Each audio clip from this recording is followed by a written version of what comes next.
You have a guess? The Pacers. No. The Pelicans. Not the The New Orleans Pelicans. Welcome, ladies and gentlemen, boys and girls, to another episode of the Bright Now podcast. We're recording this on Tuesday, March 12th at 7 o'clock Eastern Time. My name is Dash, and I am the mug to my Barks root beer. My co-host, the Trail 3 God, TJ. How are you doing today, brother? And what are we jawing on about? Fantastic. Glad you asked, Mr. Dash. We got, first of all, I want to say happy Ramadan to all the folks out there celebrating. Kicked off yesterday, well, I guess 2 days ago at sundown. Mm-hmm. But so, happy Ramadan to all you folks out there. Got a great Tuesday Tidbits episode coming at you guys. First, starting off on a more somber note, the Suns lose to the Celtics 117-107 on March 9th. Definitely not an ideal showcasing, but far from as bad as we've seen the Celtics whoop up on some other teams. So, silver linings. Shout out the Warriors. Then we got then we're going to be touching on the Suns holding on to beat the Cavs 117-111. And then finally, we're going to wrap it up doing figuring out which teams have the brightest future. I mean, we are the Bright Now podcast, but we're projecting out 5 years. Which franchise would you want to be? So starting things off with the loss to the Celtics, like we said, 117-107. Really just a dynamite game from pulling up his final stats. Dynamite game from Kevin Durant, right? 45 points, 18 for 26. Pretty much the sole reason why we were continuously still in the game and having a real puncher's chance near the end there. And it's funny, oddly enough, seeing Celtics fans' reactions to this game and Suns' reactions. It's kind of those weird games where it was kind of felt like a lose-lose for both sides in a weird way, where the Celtics were like, damn, we just didn't feel comfortable in how we finished it. Kevin Durant just kept them in the game, and what are we going to do with somebody like that when we play him in the playoffs? And then the Suns, we just need as many wins as possible right now. And obviously, I think projecting out, we understand that if we lost the Celtics game, it's not the end of the world. Correct. But it's still, it'd be nice to steal one off of them. I know we play them again, in 2 days. So it'd be nice to steal one of them off those guys. But how are you feeling? Like we said, great showing from KD, and especially in a game without Beal, to be that close with the best team in the league. It's nothing to be mad at. No, not ashamed of it. Well, first thing first, since we're on the topic of the Suns and Suns fans, just want to give a quick shout out to our dude, Devin Conquer. He's the man, consistently showing love out there. One of our goats. That's who we do this for, as we said once before. But I just want to give a quick shout out to our guy, bit of day one. But on specifically the Celtics game, I mean, man, like you said, the Celtics are just really good. I mean, they're not too bad at shooting threes and hitting them when they need one. I mean, it felt like over and over, whether it be Jason Tatum, whether it be Jaylen Brown or Drew Holiday on a wide open three, it was going to be cash money. And they hit 6 more threes than us. And they took about 8 more than us. Yeah. Pretty much a usual thing at this point. We were winning the turnover battle the whole game until that fourth quarter. We just had a bunch of silly-ass turnovers, a bunch of drive and just kick-out passes that were getting tipped. Those guards, best defensive backcourt in the league, I think, by a mile. I don't think there's any argument there. But honestly, TJ, think about it as big picture aspect. If the Suns pull off the impossible and make it to the finals, I do think, and this is very slight, I do think I'd still rather play them with a healthy Devin Booker than the Milwaukee Bucks, who just figured out the other day that they can just spam pick and roll with Giannis and Dame and get combined 70 and 20 assists, which is silly as hell. But then again, Porzingis was out, so I have no clue, actually. I mean, who are you picking in this aspect, thinking big picture? Yeah, I think we've been in that same camp all year and just feeling more comfortable with how we match up against the Celtics. I know Porzingis is going to try to pull Nurk away from the basket, but hey, Nurk's not that good of a rim protector anyway, so go ahead. We'll sub in Bol and put Bol on you, right? Exactly. So I definitely like that matchup better, especially, and as a fan, that's a more fun matchup to watch and to sell to the larger world, just because the 2 best positions on each teams are going to effectively be guarding each other all series, at least when it comes down to crunch time. I mean, the Suns, it's a 76 rematch. 76 rematch. Exactly, and everybody loves the 1976 finals. Everybody totally remembers Dave Cowens when they're ranking the all-time players, right? Everyone remembers that. Thank you, John Havlicek. Right? Actually, Dave Cowens, fun fact, he was the last player coach that we've had. I think Dave Cowens was also a player coach. I may be mistaken, but misinformation spreader, famously known, TJ. Love it. It's so easy. It's so you can just get on the internet and lie. I mean, I don't think people are using this enough. People have made thousands off of it. So, I mean, it's our turn. Fuck it. We said when we're going to sell out, it's our turn now. Dave Cowens, player coach. Played until 03 for the Celtics. Book it. No, so yeah, I'm comfortable against the Celtics in the series. Obviously, it's going to take a long path to get there, and I'm much more uncomfortable in some of those series leading up to that. But I would definitely take Devin. I would take Devin Booker over Tatum and Brown. I would take KD over Tatum and Brown. So at the individual level, I like our matchup there. We do have a lot of shit to worry about to get there, and a lot of the problems that we have were just showcased in this game, where it still just comes down to Kevin Durant if he's not heroic enough. And he was plenty heroic in this game with 13 fourth quarter points, 5 for 7, hitting 2 threes. Like, as heroic as you can be, and you still just can't really close the gap because there's just so much work that goes into it outside of those, final minutes. It's just we've said it all season. It seems like finally in the last few weeks the national broadcasts have really picked it up too, about just being like these. Like, there's 2 minutes left in the third, and they're like, oh, the Suns better extend this because we all know they're dog shit in the fourth. Like, it's just so well known at this point that I don't know how we correct it. Yeah, no, it's really bad. And it's interesting this being the first full season of us doing a podcast together and us being very early on it and finally seeing the second half of the season. The now JJ Redick's and the Richard Jeffersons, the Mike Breens, finally I'm sure they're not catching on. I'm sure they're getting information pulled from, but it's funny to see that we were calling it all season and it is still yet to be fixed. And it's a little scary, I would have to say. But yeah, going on to what you're saying about KD, I mean, shooting 70% from the field with 45 points is I'm not sure what else you can ask for. I mean, that's like a Shaq-like finals performance. And it really is. But in such a Hooper way. But I don't know. And then the other question mark with just being so confused about the Bowl minutes, as usual. I mean, we get in a slump in that first half, and then we finally bring him in. And in 10 minutes, he goes 6 for 7 from the field and grabs 4 rebounds. I don't know, man. I don't know. One of these days, we have to have a genuine discussion about it because – with the Orlando Magic, he was absolutely killing over there, averaging damn near 15 points a game. Just gets sent over for a bag of Fritos to us, and so it's just a little confusing. Not really sure what's going on there. Yeah, I just don't understand what what more would a coach want out of this guy? Him at practice has to be the worst basketball player. He has to be Thanasis Antetokounmpo in practice. That's the only thing that I think could really justify it for me. Because that's what coaches always say. That's the favorite coach line, in youth sports or high school sports, where your parents come up to me and say their kid should be playing more, and it's I'll tell, hey, come to practice and watch the kind of how your kid practices, and that's where minutes are earned, right? Yeah. And I don't know, man. When you've done it in games as many times as Bull has, in terms of and just an energy boost, he gets on the court especially in this second half of the season. Earlier it was a lot different, but now once the players, his teammates really believe in him. And it seems like they want him on the court too. And it seems like a lot of times they don't want Drew Eubanks on the court, with all due respect. There's always contention there with Booker and KD with Eubanks, or I guess even we talked about this will happen a little bit more in the Cavs game, but kind of some contentions with Beal in some ways as well. So the Bull question is just still kind of insane to me. Yeah, it's weird, and then it's just it's hard to say because I feel the fans it's almost a meme in the Phoenix community at this point.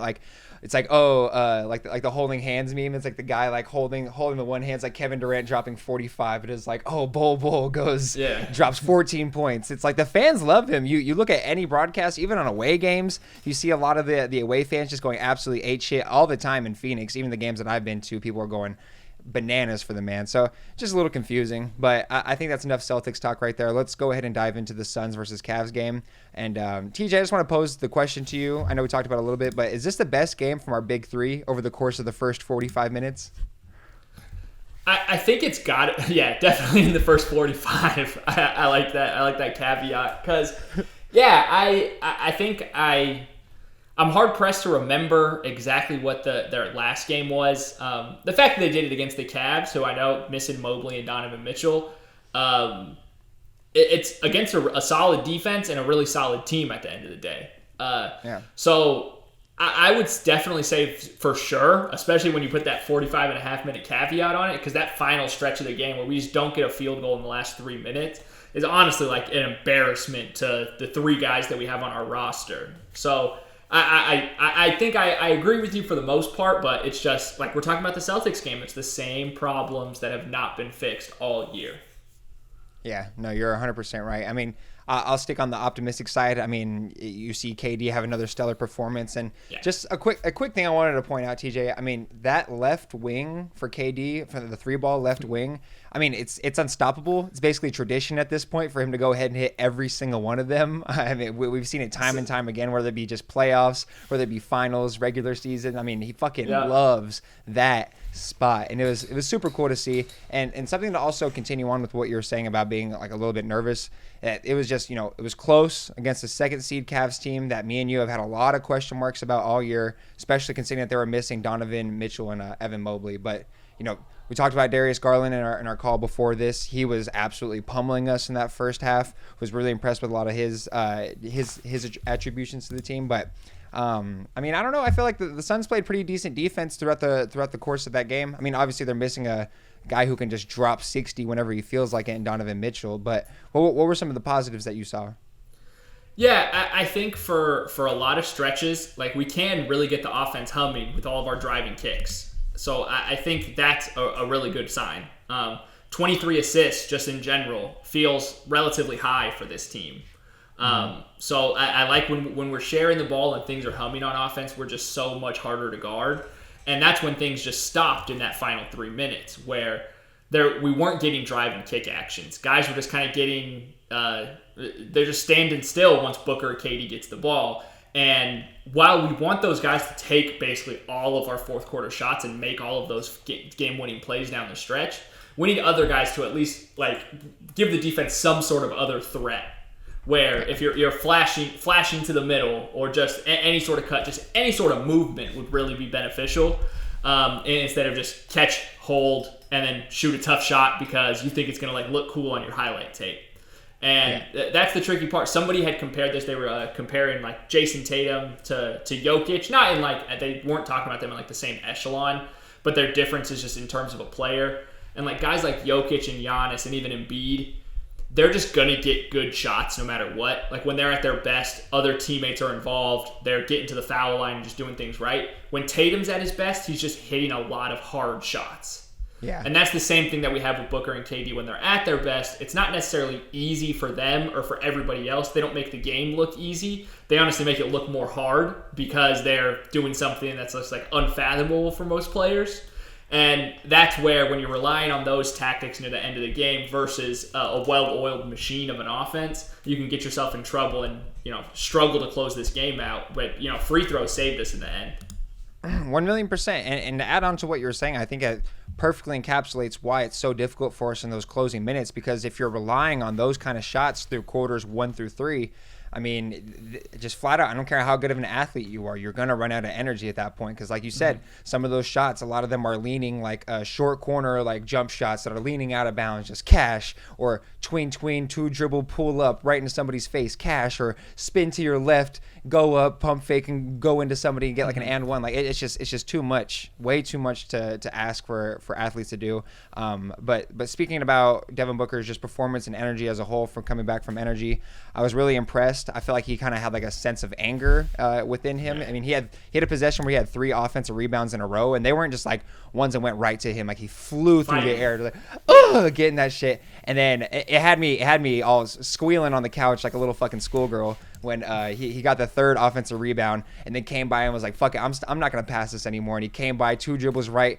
spun around to his right and hit a bank shot. I was like, oh my God, he's back. Ladies and gentlemen, he is back. Yeah. So no, we're 10 times better when he's on the court. And that honestly goes without saying. He's our... We had the conversation earlier. Kevin Durant's the MVP of this season, but Booker's really the most important guy if we want to win a title. Because we know what KD's going to bring, and we know what Booker's going to bring when he's on the floor. But kind of the unspoken thing in most Suns circles is Devin Booker's not that healthy, and nobody in the NBA talks about it. But it's been quite a few years of that same kind of consistent sub 60 game mark, and it's definitely worrisome going into the playoffs. And if you had asked me 10 months ago, I would have been way more worried about KD's health. Yeah, no, 100%. I mean, off the top of my head, I'm not sure. I think Devin Booker has to still be eligible for awards. He probably has like 1 game left or something like that, 1 or 2 games left. Yeah. But definitely feels like he's been out. I can't lie. But no, very, very impressed with that. Like I said, Bradley Beal had an extremely efficient night. Couldn't ask for a ton more from him.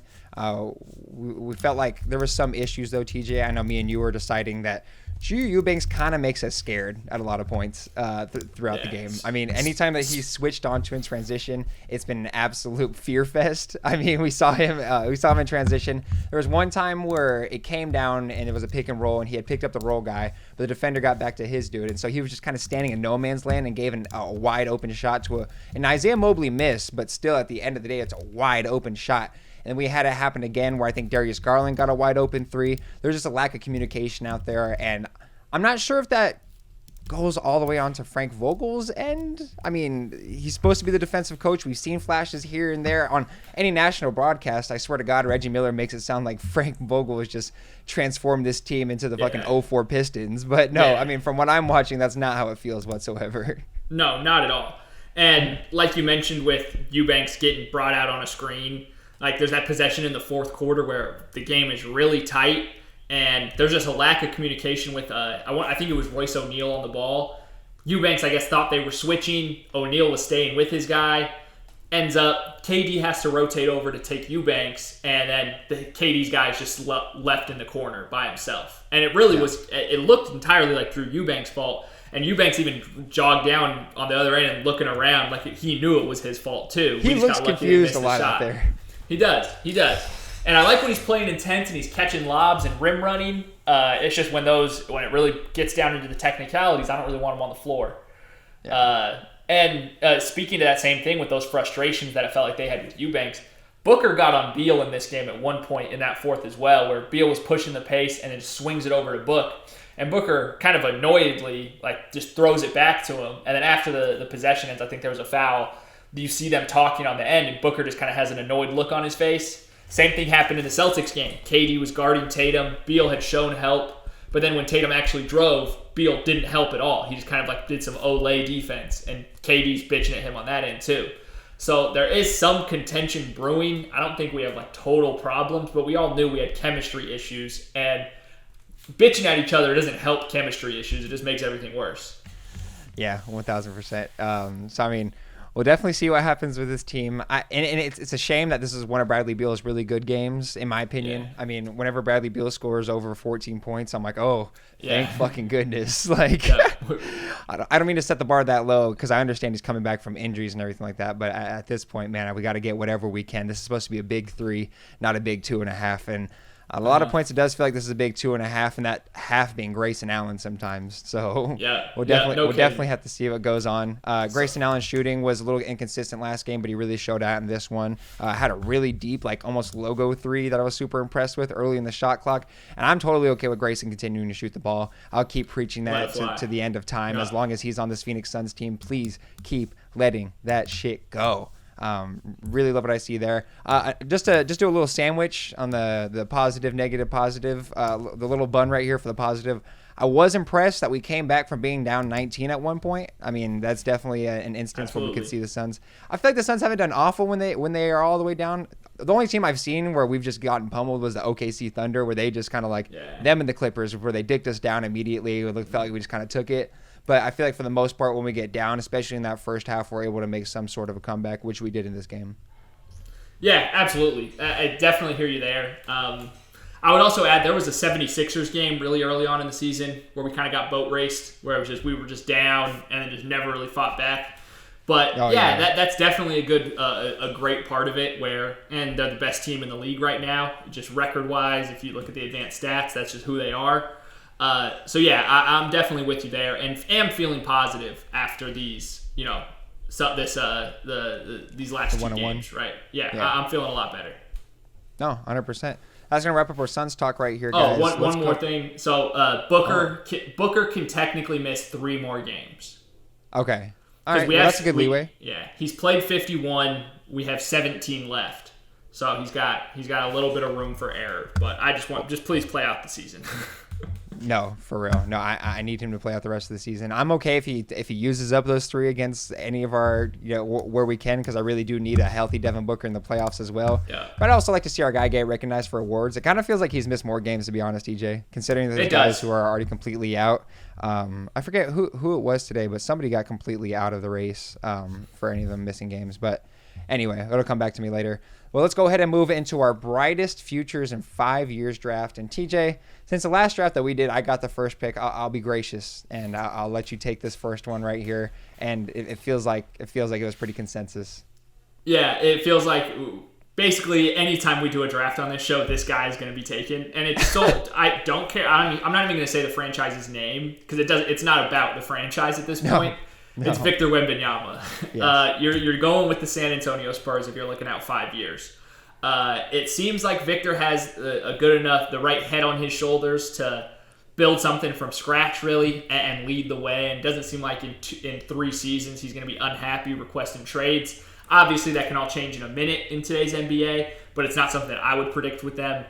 Honestly, with him, the world is really their oyster and how they want to build out the rest of their team. They got a ton of draft capital. They're going to have cap space. So if they want to go out and bring in a star first, if that's the first thing they want to do, go for it. If you just want to fill in role players and kind of find what those outside pieces that are best at coexisting, go for it. I think, the best thing that they could do for their future and for Victor Wembanyama's future is find his version of Aaron Gordon. Yeah. Because Jokic and Gordon just play off each other perfectly. And I know it was always Murray and Jokic, but now it really does feel like it's Aaron Gordon and him have a much more like symbiotic relationship at the end of the day. So I love what they can do in the future. A lot of people are throwing the name Trae Young around. I don't know how I'm not totally in love with that in terms of Wemby just going to be a lot of possession standing there watching Trae Young waiting to get a rebound. But the alley-oops would be crazy. Victor could make up for any bad point guard's defense at the end of the day. So, the Spurs are number 1 right now, and I'd be shocked if in 5 years they are not, like, real title contenders. So I have 2 questions, TJ. First and foremost, do you think that the Spurs are going to change what they have never done historically and go ahead and trade to get somebody? Or do you think – that's the first question. Do you think that they'll actually do that? I think – the strategy is to wait on the star, because what's available right now, Trae Young doesn't move me enough in terms of like winning a championship. Maybe Greg Popovich has a totally different opinion, and if he sees that, like go nuts. Like if you really want to break down the Trae Young film and make that argument, I'm here to hear it. I would want to bring in some big men that can shoot the ball a little bit to play next to him and take some of the pounding. You definitely have to find good just guys that can really facilitate the ball. It'd be looking for like just much more well-rounded players to start things off. I'm like spacing on any name that I could think of, but D'Angelo Russell. Oh my God! No, there were legitimate. He's just talks tall Trae Young. He's just tall Trae Young. No, he literally is. No, I mean, like being realistic, I mean, by your definition, I don't love this guy, but I mean, the guy that popped in my head was Cat, the shooting big who could potentially, who's played 5 minutes before in his life. Yeah, exactly. Something like that. Just an adult point guard. Fred VanVleet honestly would have been awesome for them. Yeah. That could have been really good for them and just do the same thing that he's doing for the Rockets. So find out who's the next Fred VanVleet. That's what we need to see. We'll have to see. All right, so I'll go ahead and go on to my second overall pick of the draft, my first. And, I could have gone easy. Could have gone with the softball. There's one thrown right at me. I was just going to go ahead and knock it out the park, but no. I'm going big right here, and I think that's going to be the Houston Rockets. So let me make my case, TJ. Alperen Sengun and Coach Ime Udoka. And hear me out. This is my hot take right here. They will be a player-coach duo we will be talking about in the history books. I'm saying it right now. We see Sengun be an amazing facilitator at the age of 21, able to get nasty footwork buckets that's similar to Jokic or Sabonis, and he's working on the 3-ball. We still see him doing that. Anyone who's similar to Jokic at age 21, I have a lot of faith in. And I haven't even mentioned that the guy, he's genuinely athletic and not the classic white boy, oh, he's sneaky athletic type of athletic. No, like this man will come down and boom on somebody. And I just think this team has also explicitly said that they're willing to make moves, and they've shown us that by getting the veteran point guard Fred VanVleet that we just talked about. I understand they had cap room that they needed to fill, but this was a guy that they implemented for culture purposes. And making it known that even Jalen Green was someone that could be acquired for the right price. They had said it earlier in the season. I feel like it kind of went under the radar.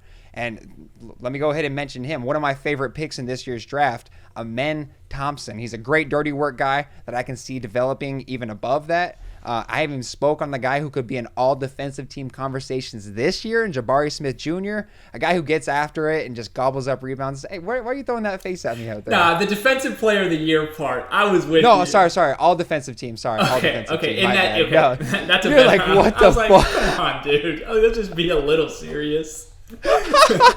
But no, I was holding on to if eBay can keep his dick in his pants joke. I was holding on to that one, so I guess that's a good time for it.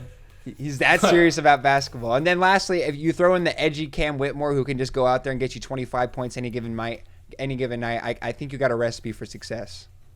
Yeah, so, it's a good I think it's a little bit of a reach. You probably could have got him next round. They were fourth. They're fourth on my board, personally. Yeah. I have a lot of faith in you. I'm telling you, I think Şengün could be one of those guys. Okay, and I like the way you framed it around, Şengün and Jabari Smith. And you threw out that Jalen Green is available to be traded. Exactly. Because Jalen Green's my biggest holdup. I don't think he's one of those guys. He's not going to be there in 5 years. It's going to be He's not going to be there in 5 years. That's a great point. If you're talking about just, fuck it, I don't even need Jabari Smith in that thing. If you're just taking what Şengün's going to be, then I'm 100% with you.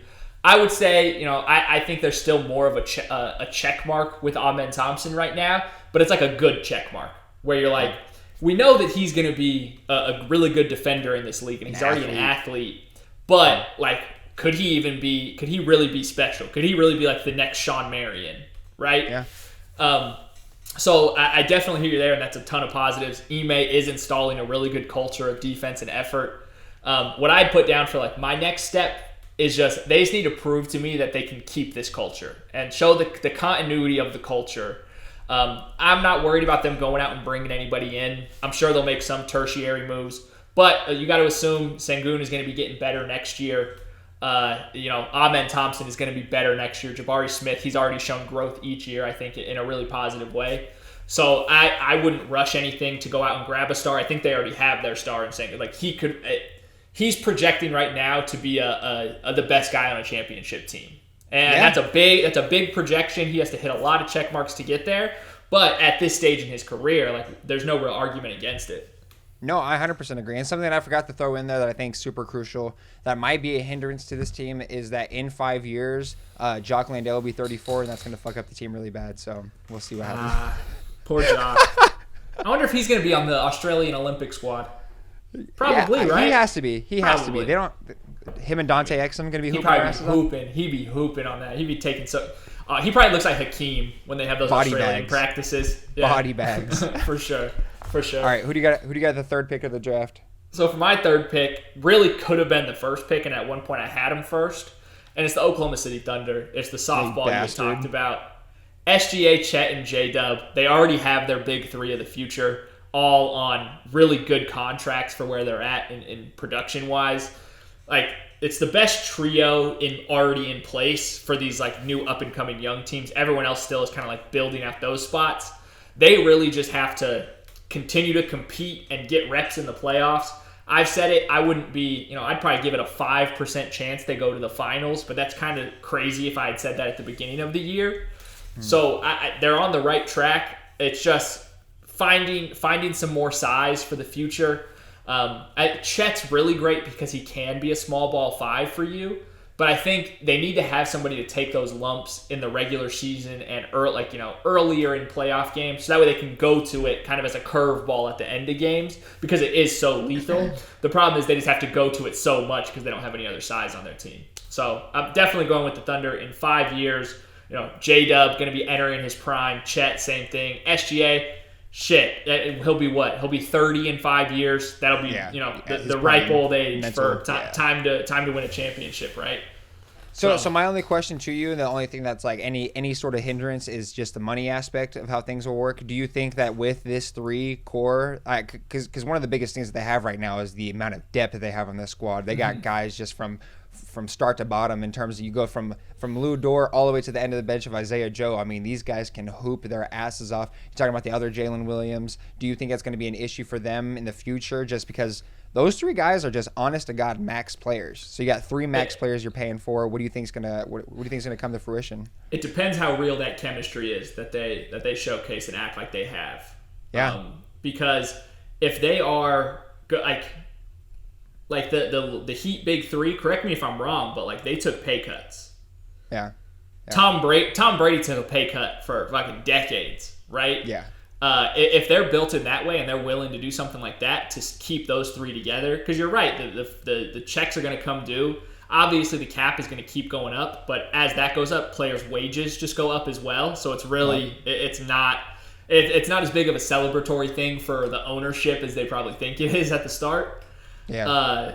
So yeah, the money aspect is going to be tough, but they have the draft capital to like move heavier contract guys if they need to like attach some picks.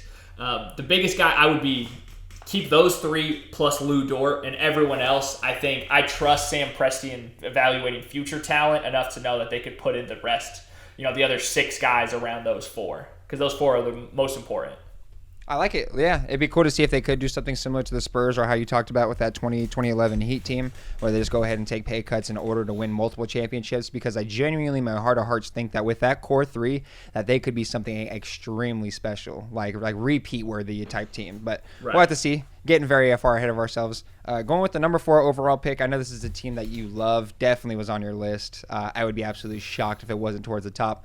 But that's going to be the Orlando Magic. And, with the core of Paolo, Franz, and Suggs, they're looking pretty fucking legit at this moment. Being half a game behind that 4 seed at the moment, I am extremely impressed with what this team can do. I'm a big defensive heavy guy. I think a lot of championship teams do take defense in order to win. You at least have to have a top 10 defense. But man, these guys lock down. We look at Cole Anthony being potential 6th man of the year this year, absolutely killing it. We'll see if he's still on the team in 5 years. But this team already showing so much success with Paolo being only 22 years old is something that, gets me up. I really like their coach over there. I think with the weaker Eastern Conference, we're going to see teams deplete in 5 years, such as the Milwaukee Bucks. The Boston Celtics will probably still be on top unless there's some, unless they never win a championship by that time. I'm sure the emotions will bust at that point, and Brown and Tatum will no longer be together. But even you're looking at the Cavs, Donovan Mitchell's going to be kind of up older on that time. It's going to be battling against teams like the Indiana Pacers. It's going to be battling against teams, in that lower East if the Detroit Pistons ever become good, or you know what I mean? Like at that point, a lot of the top heavy East teams are going to be older by that point. So really excited to see them come through and dominate. Really need to see a resurgence of this team since 2009, and I think that this team is fun enough. They got a silly little theme song on their side that always helps to get the fans involved. Orlando Magic. That shit's hard. Magic. That shit's hard. But no, big fan of this team. Is your boy Jonathan Isaac going to be on this team, you think? Mr. MAGA himself? Come on, man. Don't make me do that. He's actually a sneaky, really good defender, though. He's a genuinely good defender. Yeah, but not even sneaky. The Orlando Magic still have a ton of assets for them to go ahead and get a guard, because unfortunately, I like Markelle Fultz. I like the comeback story, but he's not going to be on this team in 5 years, just flat out. But this team's going to get a big guard. I wonder if they're going to get a star player, if they want to get a Marcus Smart type guy. Obviously not Marcus Smart himself, but in that realm, just Fred VanVleet-ish, talking about those get in your ass point guards that really know how to facilitate and set a culture. But what do you think about that pick? Yeah, no, I couldn't have said it better myself. You could really just start it and end it with Paolo and Franz in terms of that duo and how really complementary they are to each other. Wendell Carter, really good young prospect still, whether he turns into more assets or is just a continued really valuable rotation player. Piece on the team. Yeah. Jalen Suggs, going to be all defense for a while, it looks like. So I definitely mess with the vision here. In terms of talking about what they should do next. They need to remember that right now they're overachieving with what their roster is, just because of how a lot of things have shaken up in the East, and their defense is just going to dog anybody at the end of the day. So they need to remind themselves of that and to not rush things, but because they just really need to bring in some additional shooting to come around Paolo and Franz. And, I know the pure point guard is kind of dead in today's basketball period, but just a pass-first lead guard, right? Yeah. Somebody that can get things just like a Tyus Jones. We throw his name out all the time, but just a guy like that to help direct traffic and keep them a little bit more organized, because that's when they can come into trouble, especially in the half court. And we'll see how they do in the playoffs. I think my bold prediction was that they were going to win a series. So, and I could still see it because of that defense and how they'll just beat you down. Yeah. All right. I like the future take there. So what's your last pick in the draft? This might be a curveball for you because people are real. I think they're the forgotten team in the NBA right now. Oh no, I know. I had them on my list. The Memphis Grizzlies. I think people just forget how electric and elite Ja Morant is at the end of the day. Haven't seen him at all this year. And when we did see him, he's hitting game winners, crossing over Herb Jones. So we need to remember that. In 5 years, he's going to be 29. Jaren Jackson Jr. won a Defensive Player of the Year, and we just forgot about him too because of how bad this team's been. He's going to be 29 as well. Desmond Bane's going to be 30, so they're going to be right at that age if they can keep those three together, even if it's just Ja Morant and Triple J. I just totally believe in them, and I am buying everybody's Grizzlies stock right now because everyone's just forgotten about them, and rightfully so. They're terrible this year, but we just need to remember, looking forward, they have a core in place. No, they absolutely do. And talk about Desmond Bane at all either. I mean, he's an absolute killer. I love what he brings onto the team. Coach Taylor Jenkins, absolute culture setter. Even if you didn't like how it won them a ton of games. They've had a lot of early on success, almost similar to the Magic, where it's like you can't really have a ton of expectations. They're exceeding every single metric, it seems like, up to this point. I do wonder, though, how the loss, and I think this guy's extremely valuable, but the loss of Steven Adams is going to be for the playoffs. Really like what he provided and allowing JJJ to stay at that 4 position, which he naturally does like. But yeah, I like the pick a lot. Definitely the most forgotten team in the NBA. You would say so? Yeah, 100%. Because even amongst, we don't even really talk about them when we're talking about the really bad teams, too. It's still always focused on Wizards, Pistons, Spurs, right? Because they win 20-something games. Nobody, that was overachieving in that sense, too. Oh, no, absolutely. They're one of those teams, I think, Simmons had, I can't remember who had made this joke on the podcast, but it was basically you have to have Google ready whenever you're watching a Grizzlies game because there's going to be somebody you've never heard of. Yes, and, yeah, so I definitely, I'm with them. Desmond Bane, increased shot volume this year. His percentages stayed, relatively the same. So he at 24 points a game as the main guy. I'm happy with that, and I'm really looking forward to the Grizzlies next season. No, absolutely. I think that's a great pick.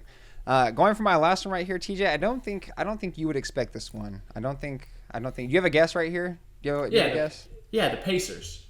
No, the Pelicans. Not the the New Orleans Pelicans. Brother, Bright future. 5 years from now. Yes. What are you talking about? Brandon Ingram will be 31 years old, and do you know how old Zion will be? 28. He'll be prime age at the 28. We're also looking at guys. CJ McCollum definitely won't be on this team. What? Zion is so young. Yes, he's so young. That's what I said. I thought you said he's so done. I'm like, damn. No, I'm like, oh, well, that's a little pessimistic. No, this man right here, I got so much stock that I bought when he was in high school in 2016 that I'm still holding on to. This might be a little promotion right here to get people to continue to buy the stock so I can sell. But I genuinely do think that Zion Williamson at 28 years old will have it figured out, or at least his body in a sense. We've seen guys like Joel Embiid not figure it out, win MVPs until they're in their 28 to 29, 30-year-old seasons. So, I mean, I could definitely see something happening here. Even if Brandon Ingram does get traded, which I don't know how I feel about it. I do like the Brandon Ingram minutes. He'll only be 31 at that time. But then you got guys like Herbert Jones. You got guys like Trey Murphy who are going to be Herb Jones is a little older than I thought, but he's going to be 30. Trey Murphy will be 28 as well. Dyson Daniels, really sneaky good player I feel like a lot of people forget about. He's going to be 25 years old. Jordan Hawkins, a rookie. I really like his minutes. I just think that this team has a lot that they can prove, and especially in a Western Conference that, it's going to have the young teams or the young faces, just such as the Timberwolves or OKC, but you're also going to have the Warriors, Lakers, and Suns be not good at that point by any means necessary, having aging stars in that Western Conference. So, I mean, I have some stock in this team. I still think Zion can be something. I really like a guy who can get quote-unquote easy buckets, but I don't know how easy they are. It's more just shoulder down into you and move somebody out the way that's smaller than you. But I think that style of basketball can still work in the modern-day NBA. You have any takes? Yeah, if if Zion starts rebounding. Is that what's got you? Yeah, that's got me a little bit where it's like, okay, yeah, you can score points, but you're not Charles Barkley. Yeah. And that's who the best draft comp was for him, was just more athletic Charles Barkley. And he just doesn't get it done on that side. He doesn't really play good defense. I still need to see more growth from Zion, which is, I think, everybody's problem. Besides, people want to make fat jokes, whatever. I know I've made my fair share of them as well. But I just, I need to see his game evolve somewhat. And Brandon Ingram, I guess I forget, he's still only 26. That's kind of insane to think about. I feel like he was on the Lakers a decade ago, right? No, it really does. It really does. It feels fucking forever ago. And same even with like Zion and Ja. Like it feels like they just came into the league and we immediately treated them like stars. Yeah. And so it just feels like we've been with them for so long and they're still, like Zion actually, I always forget, Zion's younger than me. And I'm like, oh no, this guy fucking sucks. His career's done. He'll never improve at anything in his life. Get ready to learn Chinese, buddy. All right, guys, but that was our draft for the brightest future in 5 years. TJ, can you repeat your team to me, please? So starting off, I had the San Antonio Spurs, the Oklahoma City Thunder, and the Memphis Grizzlies. So I think I kicked your ass.